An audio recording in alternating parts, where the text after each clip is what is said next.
Hallo und herzlich willkommen zu einer neuen Episode von Journey to the Chateau aus Saint-Baudel hier vom Château de Colombes. Diese Woche, wir haben das erste Mal wirklich ein schönes Menü gekocht im neuen Herd. Und was ihr hinter mir seht, wir haben entdeckt, dass wir wilde Pflaumen haben. Und wir haben heute wilde Pflaumen entsaftet. So. Bonjour tous, bienvenue à Journey to the Château de Colombes in Saint-Baudel. And now to English-speaking friends from around the world, welcome. New episode from Saint-Baudel here, Château de Colombes. What's behind us is what we just did, and it's...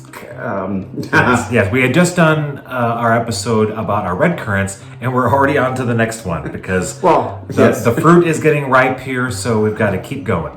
And so we found that we have wild plums, and they're about the size of a cherry. They're just lovely. And so we just juice them, and what happens with fruit that has pits in them, it falls apart, so you get everything but the skin and the pits through that thing. €4 from Emmaus.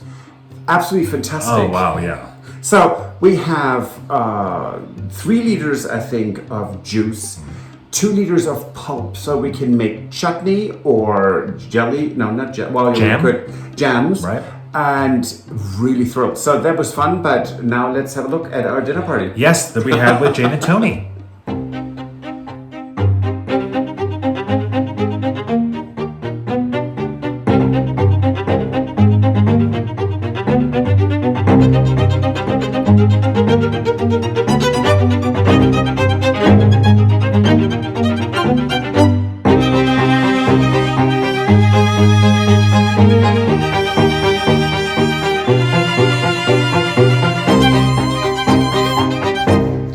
Hello.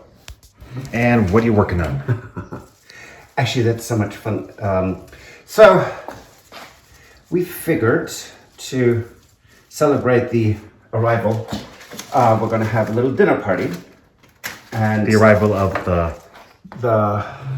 piano cooker. Yes, the piano. And so we have invited Tony and Jane for dinner, and it's going to be a 3-course, I think, dinner. And so I'm going to set the table. I've actually unpacked something that I knew it was there, just I didn't have time. So we're going to have some family silver tonight on the table. Oh, very nice. So that's going to be interesting. I mean, pretty, but also interesting because I haven't used it in over a year. So, this one doesn't fall over. It's not a pushover, it's a fall over. So, nice little bouquet for the center of the table. Welcome to the Château de Colombes. I am today making the first dish on the new stove, on the new cooker. It's very exciting. And I've always talked about the beauty of regional dishes. So when someone says, oh yeah, the bœuf bourguignon, well, there is no such thing. Well, if it's bourguignon, it comes from the Burgundy region, but even there are differences. So coq au vin is one of those iconic French dishes. It's a very tasty dish. It's not that hard to make. But what most people do not know is that there are multiple variations of coq au vin. And the one I'm making is from the Alsace region. So it's coq au vin alsacien. And it is with white wine, cream, and nothing in it is particularly brown, but the bacon, the lardon. So I'm prepping a couple of things. This was, as you saw, 3 slices of good bacon. Then you take about 300 or so grams of champignon, little button mushrooms, and you cut them into very small pieces. At the end of the cooking period, they should basically be, well, disintegrated, but give a certain good taste to the whole dish, which is lovely. I'm going to chop them even finer in a bit, but you just need to get them into the basic, already disassembled state. There are also 4 actual spring onions. So in France here, these are actual onions. So what in the United States and Germany I know as these long, thin spring onions, this is actually true onion. That's where it comes from. I have 2 chickens. They're small. It's not like a highly overly bred variety. This is a biological or organic chicken that has been raised under the sky in pasture, and I have cut that up into pieces, and I know there might be some people who do not like to watch it, so I did this all as prep work without the camera running, because might not be the most pleasant thing to watch, and I totally get that. So hence it's already done. And what I'm going to do, not today, because there is other things we need to get accomplished. So the carcass I have in the freezer, and I'm going to eventually, when I have time, take them out, thaw them overnight, and then I am, especially if I have a nice veggie dish where I have cutoffs of the vegetables, I am going to make my own chicken stock, because especially with the new cooker, we have that slow cook plate in the middle. That I am very much looking forward to, because there is quite a bit of a difference, and I don't mean to sound snobby, but it's true, between store-bought cubes and homemade stock. It is finer. However, having said that, I, for the most part, have used store-bought canned stock, but for like a beef bourguignon, I actually quite frankly like the much stronger taste of cubes. So there's no right, there's no wrong. Do what tastes best for you. Okay, so what I'm starting with are the mushrooms. I'm taking a good lump of butter. Again, this is not a diet dish, as always. Let me move the camera. Okay, so here we are, and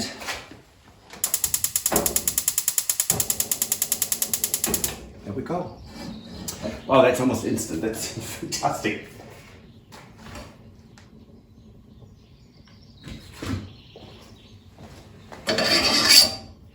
Let that get nice and warm.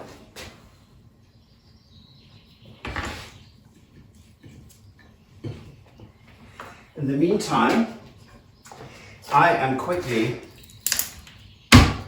peeling the 3 cloves of garlic that I have, and you can use as much or as little garlic as you like. Usually people say 1 clove per chicken. I do 1.5. And again, that is up to your taste. It's all that matters is what you like, not what the recipe tells you to do.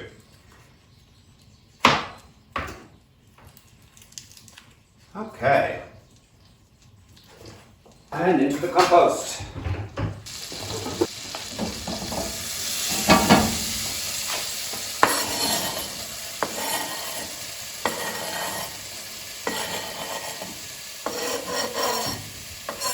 And this is the very first actual dish that I'm cooking here on the piano.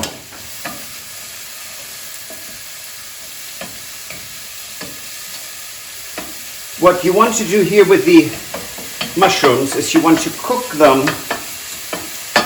Let's turn that down a bit, and I'm still getting used to it, so forgive me here.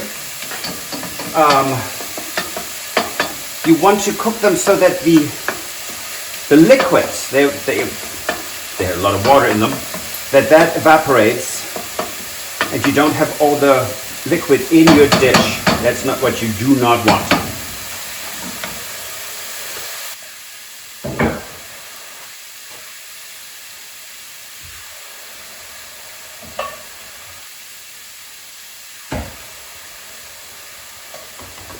So I'm putting some butter and some olive oil in the cocotte, or as Americans call it, a Dutch oven.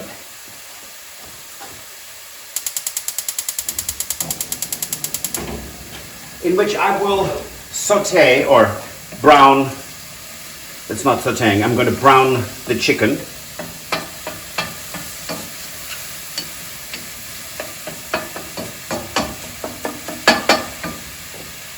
So we have that to add everything else later.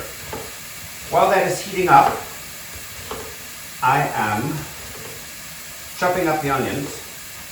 And this is actually quite onion heavy, the recipe I use, because I like it. It's a really good, healthy vegetable. Again, up to you how many onions you want. So I'm using 6 in this recipe, actually, yeah, 6. But one of them is small, so let's just say 5.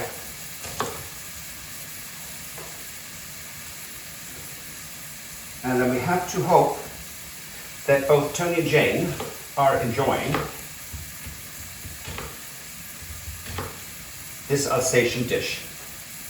Now in a moment, and it is afternoon, it's actually after 1 p.m. or 1300, I will have a little glass of the wine I'm using for this dish, because it's of course a coq au vin. But I have always heard or learned that if one cooks, one needs to try the wine first. I love that. And again, I'm not a chef. I'm not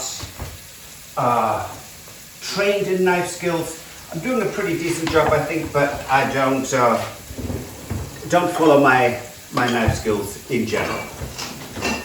So I do this in layers. Don't overcrowd your pan ever. Pepper and salt, because you cannot add flavor later. I mean, you can, but you can't put it back in to the meat.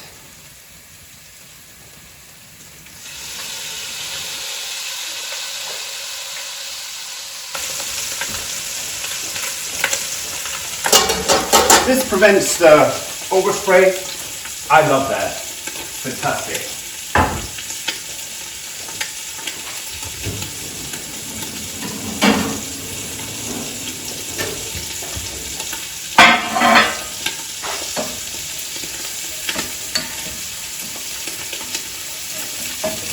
So the mushrooms are really quite dry. Well, it's not really dry, but you know what I mean. They lost a lot of their moisture. And now I'm adding the bacon. It's smoked bacon. And I don't want the bacon to get hard. This is not, or crunchy. This is not for breakfast. This is supposed to be in a dish. And it's supposed to melt in your mouth. So keep that at a rather lower temperature. That would be my advice, but who knows what you would prefer, so that's good. Okay, so these are the spring onions.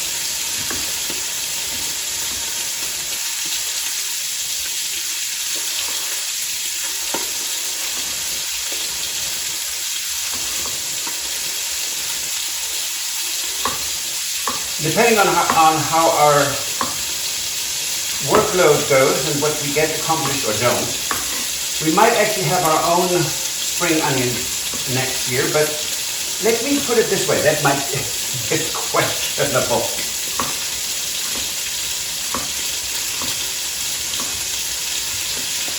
Opa!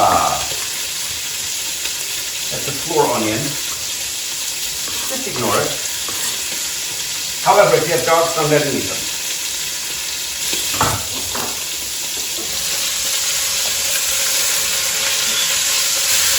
How beautiful.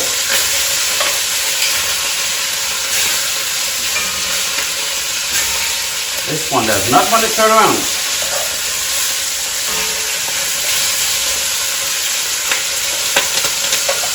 And let me show you that this is how beautifully brown this is after 2 minutes. But it's a very powerful oven, so you always have to keep that in consideration when you cook for yourself.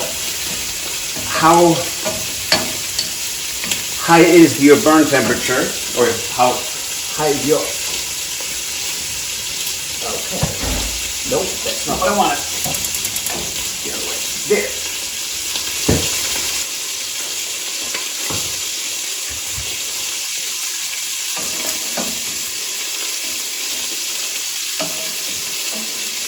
So I'm going to increase the temperature here a bit.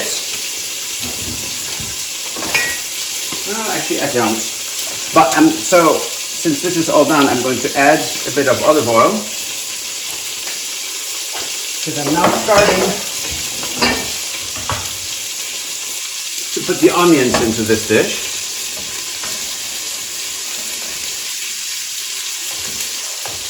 And it was very sweet because there were so many people said, "Oh my God, you can't use this because it's so pretty." No splashing or spills, and I was like, "Oh yeah, that is oil." It's funny. It was lovely.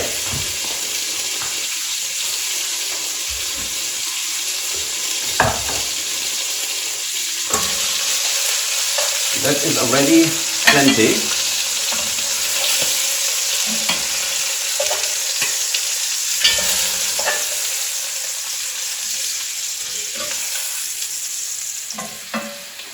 Okay.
When it comes to garlic, I happily use the garlic press. Of course, I do sometimes chop garlic, but I think the press does a great job.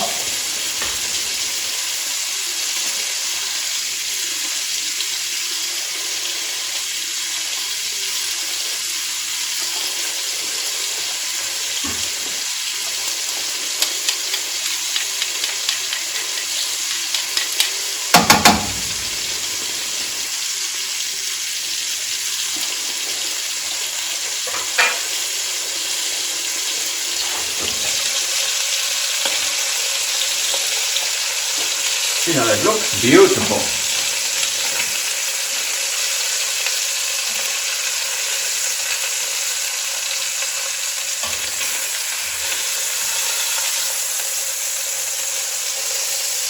Okay.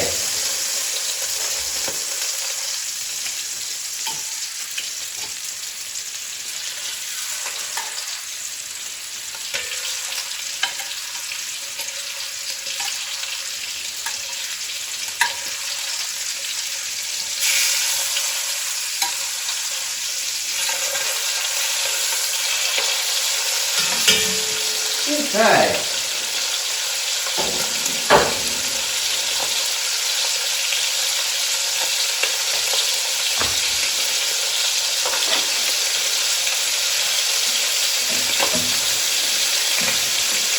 So all of this is nicely sauteed, meaning the onions in this case.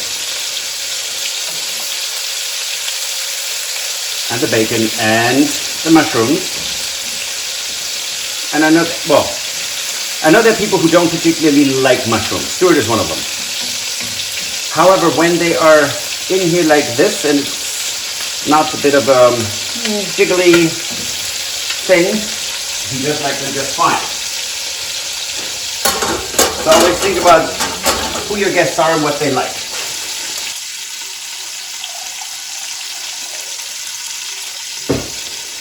Just tasting the white wine.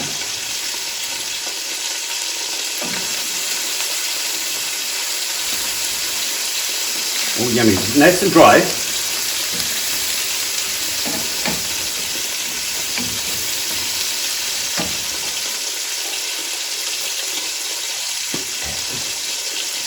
So I'm adding some white wine in here so it can cook off all the bits that are stuck at the bottom of the pan.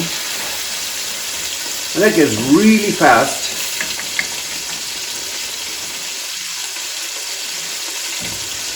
Oh, I can't even tell you, that smells so good.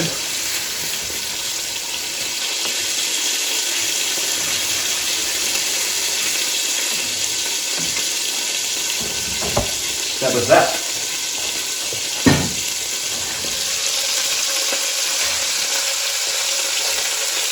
Yep.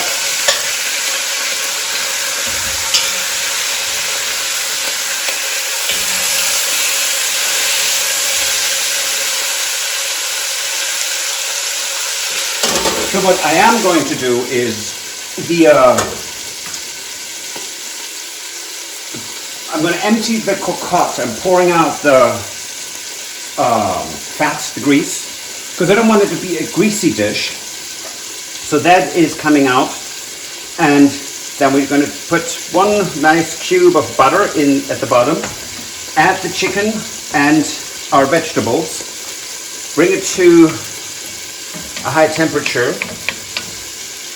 and then add our remaining ingredients.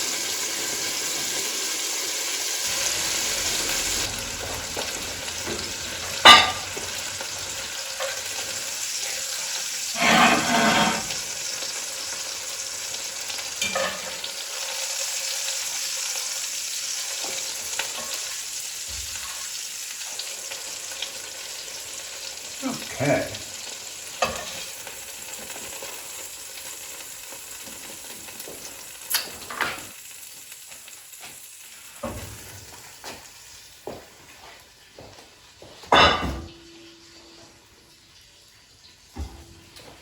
Okay, the cocotte is now clean. Oh, no more. Oppa. Nope, that wasn't quite right. There we go.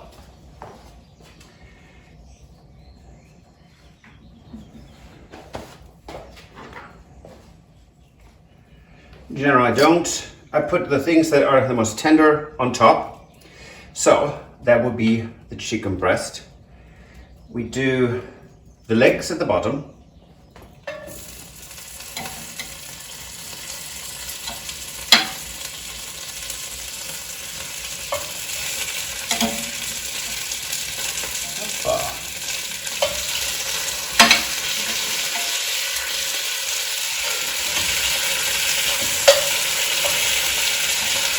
Then we add the wings.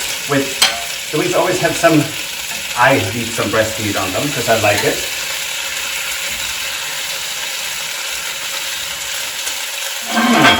Okay, here it goes.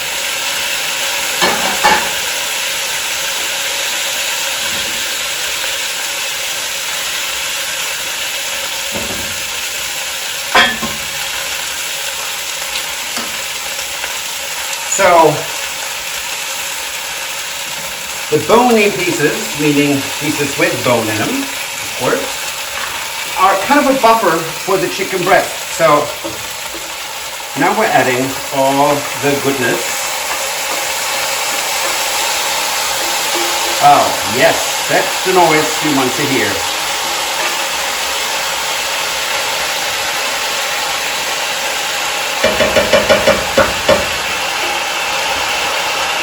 we're adding 1, 2, 4 heaping spoonfuls of crème fraîche.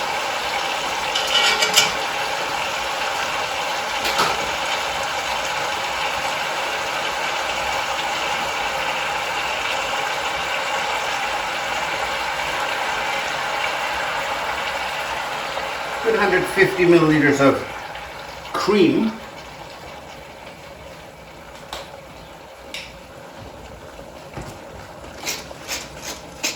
I like to always add a good amount of pepper. I like the taste, but that again is to taste, and I'm not using white pepper, which might be preferable for this dish, but no.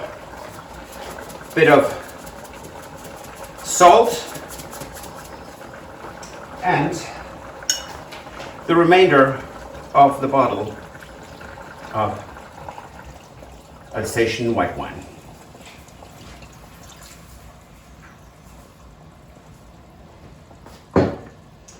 In addition, and I'm not putting this together like a bouquet garni, but this is from our laurel or bay leaf bush, or it's actually quite a tree, and 2 twigs of thyme from the garden go in here as well, and I'll fish them out later. So I'm now letting this come to a boil.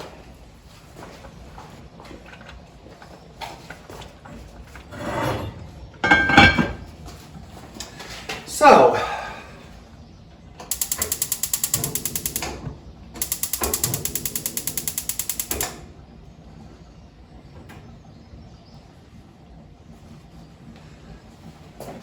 see, yep. And now we're moving it over here, where it will sit for about 2 hours, simmering but not boiling. And this is brilliant plate because you can take this ring, this piece of metal out and have a really hot fire, or you can put this in the middle and it gets actually more fire, or you put it in the back and it has far less heat. So it's not by necessarily regulating the heat, but it's by regulating where you put it on the plate, how hot or not hot it is. So perfect. And we just let it sit here, and I promise I will show when I plate it.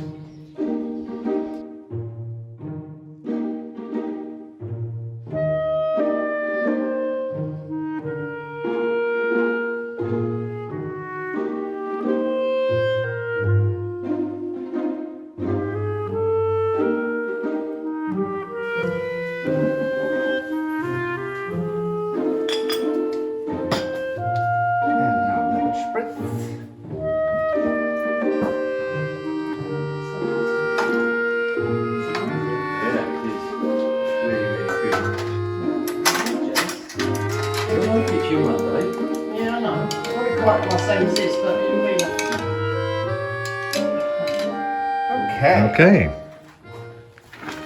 What have we got here then?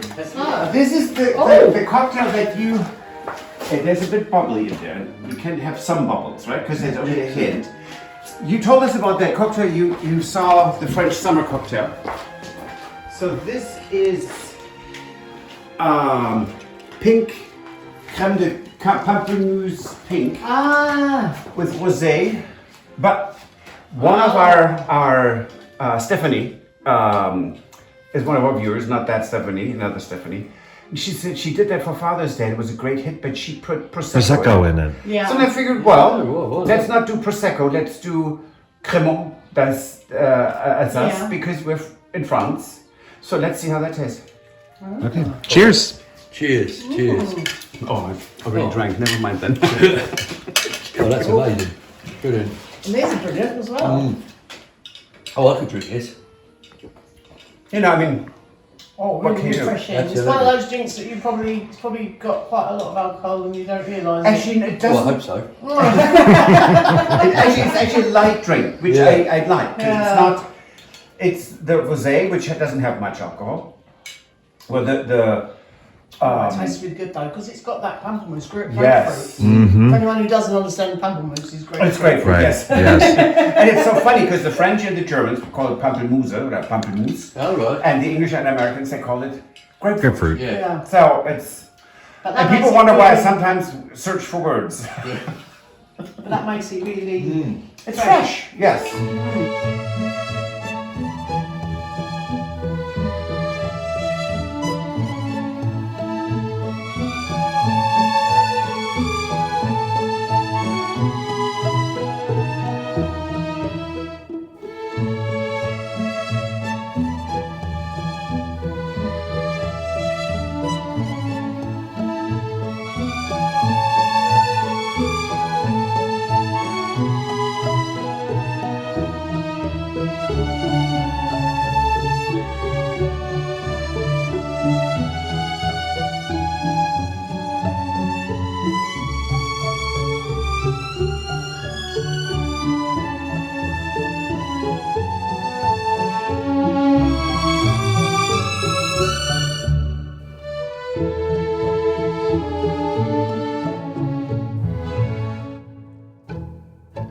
So now that the kitchen is complete, we will have, once we have the chambre d'hôte, means bed and breakfast, we will also start to offer table d'hôte. That means people can actually come here, book in advance, and have dinner with us. So that's going to be fun. Because I love to cook, Stuart loves to bake, so we're set on that, so that's good. Yes. If you like this episode, please subscribe. Doesn't cost you anything, but it helps us tremendously. This episode was a lot of fun. It was, yes. For us. And, and it was, again, we wanted to do something for Jane and Tony because, they do an awful lot for us. So, again, we wanted to do something for them as well. Yeah, so it was clear that they had to be the first people that we would have here in our kitchen. We adore them. And so, we will see you on Wednesday. yes. Are we? Yes. Yes, we will. Definitely. Yes. Thank you so much. A bientôt. Auf Wiedersehen. Bye. Goodbye. If you enjoyed this video, please use the like feature to let us know. Also, don't forget to subscribe to our Journey to the Chateau YouTube channel if you would like to see more. Once you've subscribed, you can tap the notification bell in order to ring it, which will allow you to receive all notifications from our channel. Thank you.